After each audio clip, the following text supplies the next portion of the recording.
అధిగమించాలంటే ఏంటంటే ఇక్కడ భగవంతుడు అదే చెప్తున్నాడు. ఈరోజు ఖజానాలు ఇస్తున్నారు. ఇచ్చిన తర్వాత ఇవన్నీ చేసిన తర్వాత కూడా ఏ పరిస్థితికి మేము ఇప్పుడు అవ్వకూడదు. దేని ప్రభావం మన మీద పడొద్దు.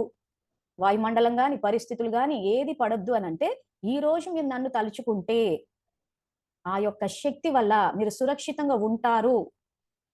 దీన్నే బాబా భాషలో యోగ రూపీ కవచము అంటున్నాడు.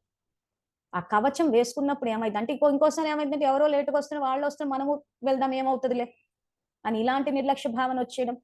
సో ఇవేవి జరగకుండా ఈ రోజు కొన్ని మనం సర్దిద్దుకుందాం అనుకున్న పరిస్థితులే అట్లున్నాయి. ఏం చేద్దాం అంటున్నారు. అంటే బయట వాయుమండలానికి ప్రభావితం అయిపోతున్నారు. సో ఇవేవి జరగకూడదంటే మిమ్మల్ని మీరు రక్షించుకోవాలి.